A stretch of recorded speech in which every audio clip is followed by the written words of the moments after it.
kay muna angkon, doon kinutuban, bisan malibot-libot kalibutan.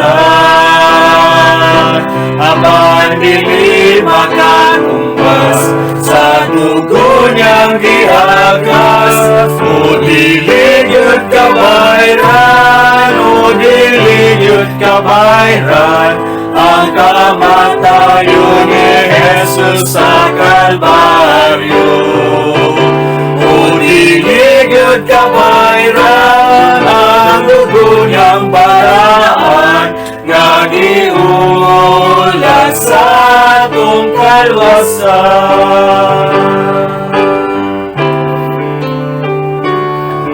Kung ako'y bahanin, ining kalibutan, ug ako nga hatagan, ikan sa akong ngalan ang mga tao, kabos sa kadalanan.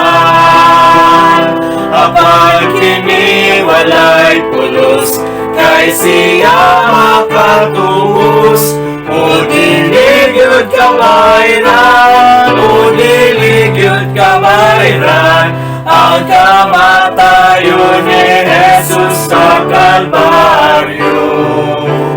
O dili gyud kabayran, ang dugo niyang balaan, nga giulat sa atong kalwasan. O dili yun kabayran, o dili yun kabayran, ang kamatayon ni Jesus sa Kalbaryo.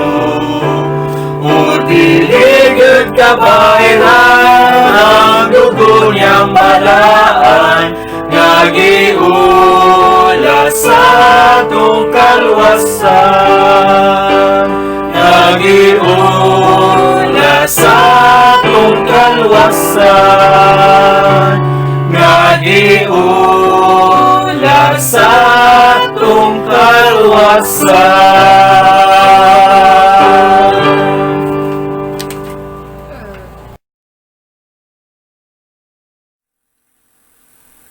Okay mga igala, daghang salamat o maayong adlaw na tong tanan na nasabta sa atong the 15-minute Bible Truth Online Broadcasting Ministry. Kininausab si Pastor Mark Sasidon. Salamat sa Ginoong maka-share na pod mi ninyo sa kamatuoran sa Biblia. Atod pa sa Bible, you shall know the truth and the truth shall set you free. No? So makaibawtas kamatuoran ug ang kamatuoran mohatag na tong kagawasan. So ini nga adlaw mga igala, sa ato nga pagatun-an karon, atong topic is understanding our sinfulness, no. Atong kinaiya nga makasasala aron masabtan nato nganong si Jesus Christ namatay dito sa krus, no, alang kanato. Kay usahay man god tungod kay self-righteous kayo ta, no, murag ang naa sa atong hunahuna ug mao say atong nahibaw-an nga pwede ratang maningkamot lang para nga maluwas ta, no? Malingkamot ta para malangit ta. Now, ato ni siyang sabton pag-ayo para nga makuha nato ang mensahe gyud sa pulong sa Dios, mensahe sa maayong balita. Muna siya gitawag nga maayong balita. Unsa man ang maayong balita nga si Kristo namatay gilubong og nabanhaw. Mao na ang maayong balita, no? Aron nga makuha ni nato ang maayong nga balita sa kaluwasan sa atong kalagsabto nato, nganong kinahanglan tang luwason, no? Nganong kinahanglan tang pakamatyan ni Jesus Christ, no? So we will understand our sinful nature. So atong basahon sa Biblia sa Salmo 51 versikulo 5. Ningon ang pulong sa Dios, tanawa ako gihulma diha sa kadautan, og diha sa sala ang akong inahan misamkon kanako. No, so makita na to mga igala nga nag-ingon ang Bible nga na panamkon ta sa sala. No, musugot kag sa dili, ikaw ug ako natawo ta sa sala, no? Natawo ta sa sala dili tungod kay pagkagamay pa lang nato, naghimo na ta og dautan, no. Gikan pa na sa sinugdanan, no, sa unang tao, si Adan ug si Eva nga nakasala sa usa lang gani ka balaod sa Dios, no? Usa lang gani ka sugo sa Ginoo nga dili mo kaon sa kahoy sa kahibalo sa maayo ug dautan, but gisupak nila ang mando sa Dios, no? So gipapahawa sila sa Garden of Eden ug karon nahimo ta nga mga natawo diha sa sala, no? Muna ningon diri sa Salmo, gihulma diha sa kadautan ug diha sa sala ang akong inahan misamkon kanako, no? So dili na to mahimo gyud sa tong kaugalingon, no? Gingon ba nga we were born in sin, no? Natawo ta diha sa sala. So may mga pipila ka punto atong hisgutan karon, no, aron maibaw-an nato nga gideklarar sa pulong sa Dios nga dautan gyud ta, no? Ang atong kinaiya makasasala gyud, no? Mo bitaw na gingon ba nga kung ang iro mo paghot siya tungod kay iro siya, no? Kinaiya niya nga mo paghot siya, ang iring mo gawa sa iyang tingog, mo miyaw siya, nailain-lain nga tingog kada mananap, no? Nailain-lain kinaiya sab nga naa nila. So sama na to tungod kay makasasala man ta, naasad na to ang kinaiya nga mugawas gyud na ang kinaiya nato nga pagka makasasala, no? So ini nga kabuntagon, number 1 ato nga makita nga ang atong makasasala nga kinaiya dili gyud makaabot sa kanang sukdanan sa Ginoo sa pagkamatarong. No man gingon ba nga bisag unsaon nato himog matarong dili gyud na siya kaabot sa standard sa Ginoo. Ngano man? Because ningon ang Bible sa Romans chapter 3 verse 23, tanawa ha. Romans chapter 3 verse 23 ningon ang Biblia, ningon diri ang pulong sa Dios kay ang tanan nakasala og nakabsan sa himaya sa Dios, no? So ikaw ug ako makasasala ta, dili gyud ta kaabot sa standard sa pagkamatarong sa Ginoo. Sa unsaon nato paningkamot, sa unsaon nato himog maayo, muhuna-huna tag dautan, musulti ta og dautan, ang atong kasing-kasing dautan, no? Mausad niya nay ato nga pagtun-an sa mga sunod na mga diskusyon nato, no? Ang atong kasing-kasing dautan, ang atong hunahuna hugaw, din ang atong kalag, no? Ang atong kalag padung sa kalayo sa imperno, no? So this morning atong pagatun-an atong sinful nature, no? So dili gyud ta kaabot sa standard sa Ginoo. Sa unsaon atong paningkamot, ingon ang Bible, come short of the glory of God. Muna nga ikaw ug ako bisag tanawa ra gud wala ka kahuna-huna sa imong kaugalingon nga bisag unsaon nimog simba, bisag unsaon nimog minaayo, pangutan-on kag langit baka di ka malangit.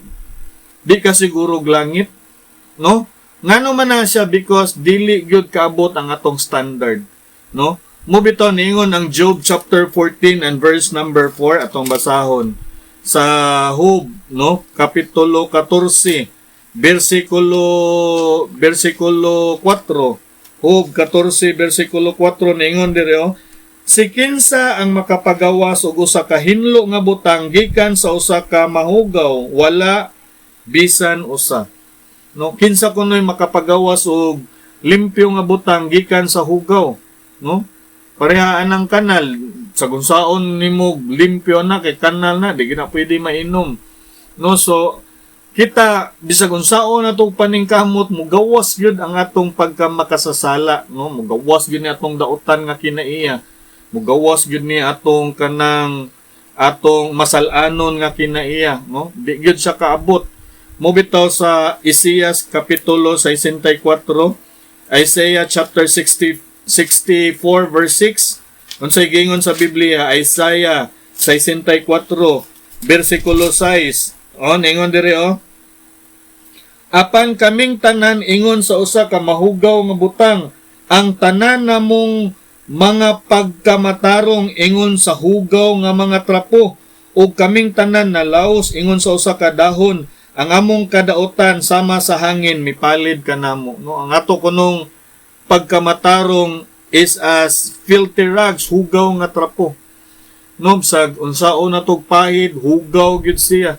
Sag unsaon natog paningkamot, hugaw gyud siya, no? Dili gyud ta kaabot sa standard sa Dios muna nga higala ingon ta ka mao nay rason nganong nagpakamatay si Jesus Christ didto sa cross aron nga makabot nato ang righteousness sa Ginoo pinaagi niya, no? So di gyud ta kaabot, no, sa standard sa Dios muna nga bisag unsaon nato mugawas gyud ni atong kinaiya nga makasasala, no? Why? Because dili lang kay ingon nga dili makaabot ang atong righteousness sa standard sa Ginoo. Nang ingon ang Bible, we are all the children of disobedience, no? Mga anak ta sa pagka masinupakon, no? Tanawa matod sa Bible, Ephesians chapter 2 and verse number 2, Ephesians 2 and verse number 2. Unsay giingon sa Biblia? Efeso 2:2. Diin niini sa miagi nga panahon kamo naglakaw sumala sa paagi sa pagkinabuhi niini nga kalibutan, sumala sa prinsipe sa gahom sa kahanginan, ang espiritu karon nagabuhat diha sa mga anak sa pagkamasinupakon. Kinsa man na siya kita, no? Ang yawa naglihok diri sa tong taliwala kay ngano man kita mga masinupakon man ta, dali ra kita pasundon sa yawa.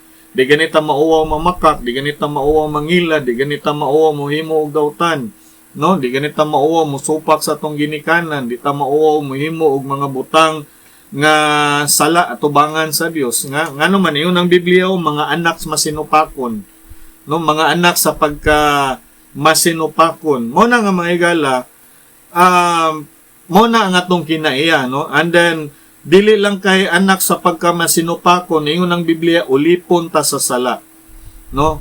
Ulipon ta sa sala sa Roma kapitulo 6 bersikulo 20.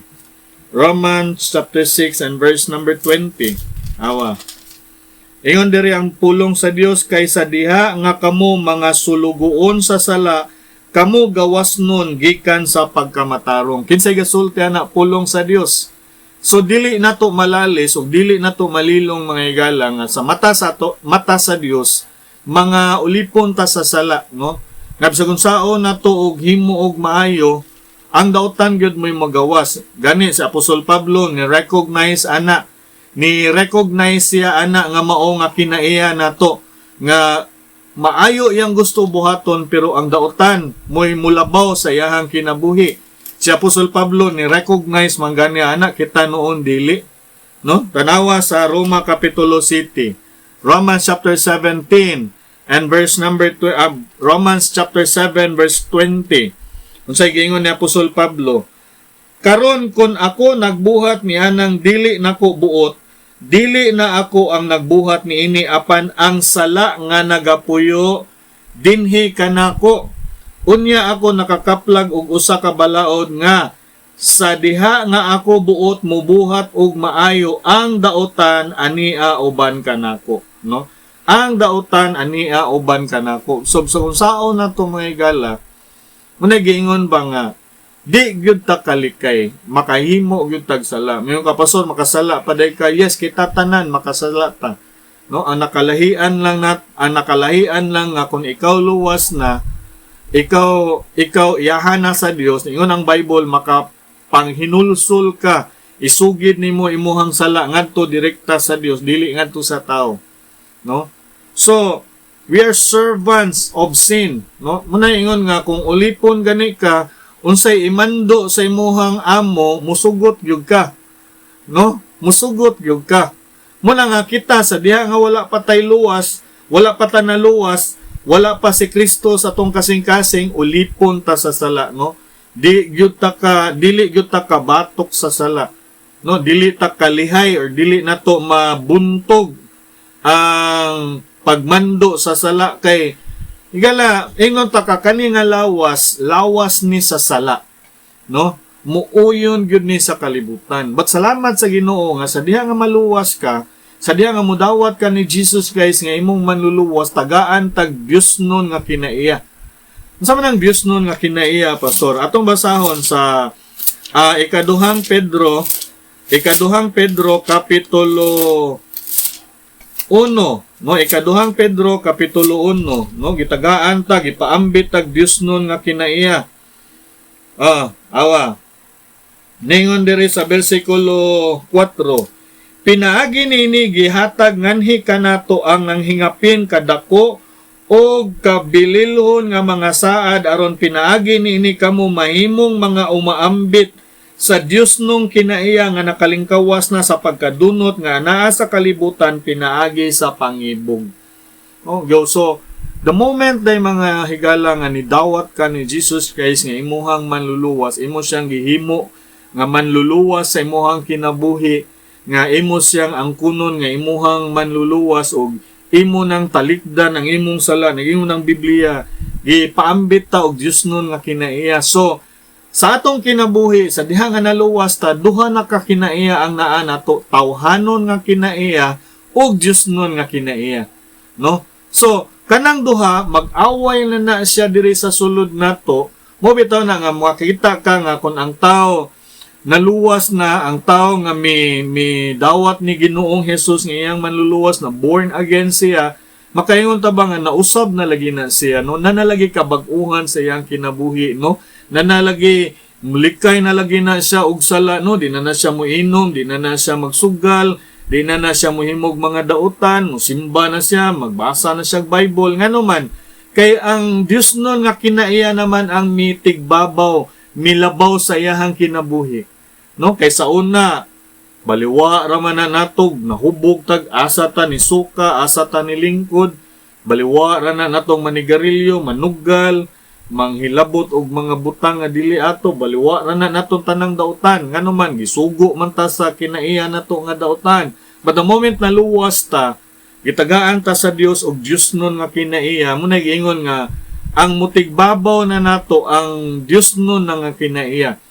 No, ang lawas nun nga kinaiya, mo naingon nga naa gihapon na siya, but kung mao na siya imong padag-on, magpalayo ka sa Dios, mo na mo dako sa imong kinabuhi, no? Dili ko moingon nga di pa ta makahimo og sala, makahimo gyapon ta, but naanay mo pugong nato, no? Naanay mo pugong because we have now the godly nature, no? Naanay Dios nun nga kinaiya nga anaan nato, no? So mo na nakalahian may galang kung magpabilin ka nga wala pa makaangkon sa manluluwas, wa pa si Kristo musud sa imong kinabuhi, magpabilin gyud ka ana nga kinaiya, no? Nga ulipon sa sala. Then katapusan, nagingon ang Bible, wala gyud matarong nato, no? Wa gyud matarong nato. So saon nimo tinarong, gimando na gisulti na sa Ginoo nga dili tatarong, no? Sa gunsaon pa nimo binuutan sa tao, sa mata sa Ginoo wala gyud tarong. Muna ningon ang Bible sa Roma 3:10, ingon sa nahisulat, walay matarong wala bisan usa, walay usa nga nakasabot, walay usa nga nagapangita sa Dios. Silang tanan nahisalaa gikan sa dalan, sila sa tingob na himong walay kapuslanan, walay usa nga nagabuhat og maayo, wala bisan usa. Yung ka nga, magtinarong lang ta malangit ta, wala lagi matarong nato, wala lagi maayo. Mo nang rason nganong si Jesus Christ namatay dito sa cross aron himuon tang maayo at ubangan sa Dios tungod niya. Tungod ni Jesus Christ. Mo bitaw nga kun imong basahon sa Romans chapter 3 verse 21, ingon gud ang Biblia on siya nga verse 24, ingon nga gipakamatarong nga walay bayad pinaagi sa iyang grasya, pinaagi sa katubsanan nga anaa ni Kristo Jesus. So diha lang day ni Jesus Christ mga higala mahimo tang matarong sa mata sa Ginoo. No, kay kung relihiyon atong nga saligan di gyud ta mamatarong. Kung atong kaugalingon atong saligan di gyud ta mamatarong. Kinahanglan gyud tag manluluwas aron muluwas sa atong kinaiya nga masal-anon. Aron nga maghimo ta og mga butang nga maayo atubangan sa Dios tungod ni Kristo, tungod sa Dios nun nga kinaiya nga iyang gihatag nato, iyang gibutang sa tong kinabuhi. Muna nga nadako kayong kausaban. Muna niyon ang Bible, bisan kinsa nga anaa ni Kristo, siya bag-o na nga binuhat. No, mausab na ka diha ni Jesus Christ. Naagi hapon ang masal-anon nga kinaiya, but mulabaw na ang Dios nun nga kinaiya. Muna gingon na born again ka. No, gibutangan kas Ginoo og Dios nun nga kinaiya. Maka batok na ka sa sala, then ang imuhang kinabuhi karon maghimaya na sa Dios, no? Mo-share na ka sa gospel, mo-share na ka sa mayong balita, then imo nang simbahon o alagaron ang Ginoo. So I hope nasabtan nato ning kabuntagon mga higala nga kining atong masalanon nga kinaiya natural na ni nato, no? Ang dili natural kanang paghimo nato og maayo atubangan sa Dios. Mahimo lang na siyang natural kung naa si Kristo nimo, no? Kay ang tan-awon nga pagkamatarong si Kristo nga naa nato, no? Dili atong pagkamatarong kundi pagkamatarong nga naa ni Jesus Christ. So I hope mining nga kabuntagon atong nakuha ang mensahe karong adlaw ug sa sunod na pod nga mga adlaw mag-discuss na pod ta sa pagkadautan sa atong kasing-kasing, no? So kini na usab si Pastor Mark sa Sidon ug ako magaingon kaninyo daghang salamat, maayong adlaw natong tanan, ang Dios magpanalangin. Kung ikaw nagatuo sa pulong sa Dios mahitungod sa kaluwasan, pagampo ani nga inampuan, Ginoong Jesus, usa ako ka makasasala ug dili angayan sa langit.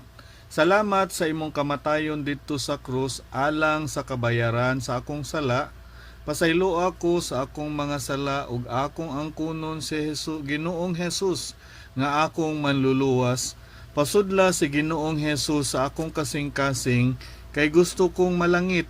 Sa ngalan ni Ginoong Jesus Kristo. Amen.